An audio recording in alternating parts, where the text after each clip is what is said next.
What's going on, everybody? I'm back to do a dual collaborative video segment. Just notify everybody about this on my Twitter, letting everyone know that I was doing this. Before I get into this three real quick things. One, I'm going to put a link up over in the description side for this individual, Warlovsky. Great guy. He's back on YouTube again. Make sure to check out his channel. He does great mixed martial arts videos. Two, going to be doing my round-by-round updates for UFC 102 tonight on Twitter. Make sure to check that out. The link for my Twitter account is on my main profile page if you want to go, check that out and watch, what I'm thinking while the fights are going down. Number three, I've got the interview going on with Ben Henderson that should be up here in the next couple days if it's not up already. I didn't even check that yet to see if it's up. And then also the $1,000 prediction contest is still going on at MMA Talk TV. You have up until tonight when the fights start to get your predictions in. Chance to win a $1,000 shopping spree, so make sure you go check that out. Here to do a dual collaborative video segment. I'm going to do two collaborative topics with Volkert314 and DragonStyle619. I'm going to split this up and do it into one video since the fights are tonight to try to condense down so you've got one video to watch. Volkert, which is Thomas, he's a great guy. Wanted me to talk about the Diaz drug situation with the California State Athletic Commission. He pretty much said everything I wanted to say, so I'm going to keep my response limited. I just want to give a backstory real quick to one thing and then talk about a few points.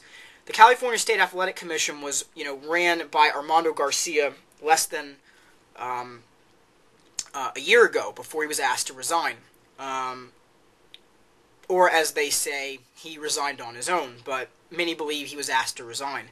And it was due to the fact of all the lawsuits that came in, where, unfair treatment of fighters, botched drug testing at a state facility that was known for botched drug testing, denying MMA and boxing organizations licenses, which ended up causing a lot of lawsuits.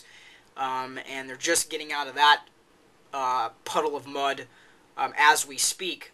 But Garcia resigns, and one of the things that Garcia had done was an unwritten agreement with Nick Diaz about not testing him a couple days before the fight, more so right up at the day before the fight, to allow him to try to get the marijuana out of his system because he has a medical prescription for marijuana. Many people didn't agree with this. I'm going to be honest, I didn't agree with it because I think all fighters should be treated fairly. It's just, the rules are set up that way.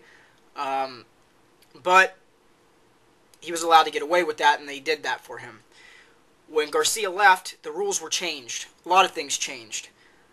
The drug testing facility was moved to UCLA.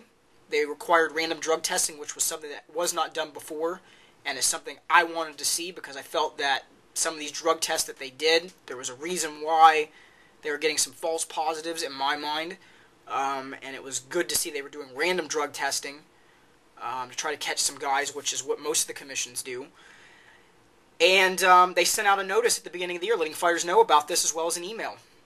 Diaz was well aware of the random drug testing, was well aware of the fact that they were going to be doing this.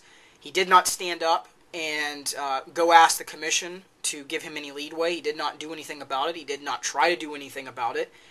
And unfortunately, he got stuck into a precarious situation. I don't think that the California State Athletic Commission was at fault this time around. I think that Nick Diaz wasn't assertive enough in this situation. And unfortunately, it cost him. You cannot, it's just like going and buying a car. When you sign the agreement or the contract, you got to read the fine print. If Nick Diaz didn't read what was sent out, it's his loss, unfortunately. That's just how legal terminology and legal documents work. He was re-upping for his new license and missed 2 drug tests. And you can't do that. You can't do that.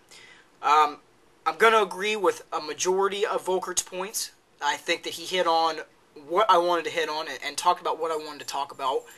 And the only thing that I will say that maybe the CSAC should have done was give a little bit more leadway if Nick Diaz did try to ask. But from all reports, he did not try to stand up for himself and say something about this, even though his attorneys and lawyers are saying, well, that's not true. He did. I think that if he would have said something, they might have tried to work something out. But from all reports and all inside information, he didn't. So, great topic, Volker. Like I said, I really can't say much more than what you said about it. You did a really good job. Make sure to check out Thomas's video. I'll put the link up over in the description side to that video. The next one was with Dragon Style about the UFC and boxing pay-per-views. He approached me about this and wanted me to do a topic again on, MMA and boxing. And, the reason we did the first video segment was to show, mixed martial arts fans and boxing fans that there's not animosity between fans of both sports. We both respect both sports. We both watch each other's sports, and we realize that they're two totally different sports. It's not a popularity or a competition.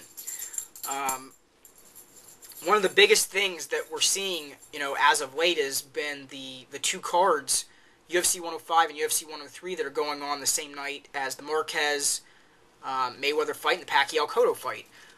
It sucks because fans that are diehard mixed martial arts fans that want to watch, the boxing cards, and diehard boxing fans that want to watch the mixed martial arts cards, they want to be able to see these fights. The fact that they won't be able to see these fights because they're going on the same night kind of sucks. That's the downside.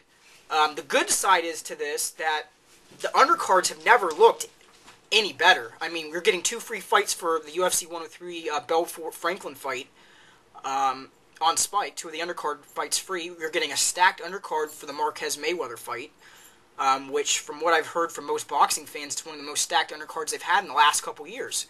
So, in a way, competition is good to have it on the same night. The only downside would be to having competition on the same night is both sides are going to lose a little bit of money. Is it going to be crazy amounts?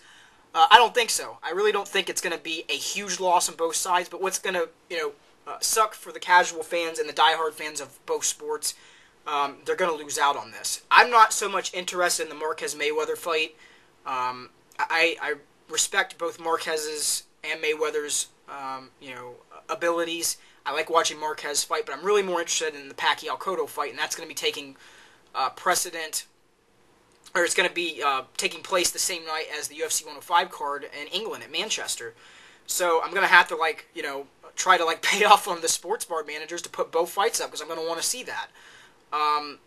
That part does suck. But in a way, the competition does force both sides to give better fights. And that's not a bad thing. You can't complain about that. It's just like seeing competition with mixed martial arts promotions. When you've seen the UFC counter-program Affliction or, the CBS cards, we've gotten really good fights. And no complaints there. But as far as, which side started what, which side started, putting these events on the same night, the November 14th card was moved around by the UFC a lot. From what I've understood and from what I've read, the September 19th was already decided by both parties at the beginning of the year. So really, both sides going back and forth saying that, oh, well, they changed it to this and they did it to this. That's not necessarily true.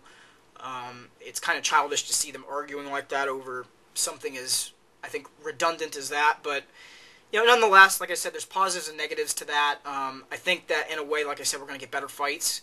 But in a negative sense, both sides will lose a little bit of money. So both these guys did a great job in their videos. Make sure to check them out. I hope that you liked this idea. I wanted to try to keep this in one video to allow you guys to get one video today, not kind of space them out and have a whole bunch of material.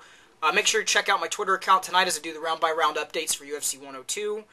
And on that note, you guys have a great day.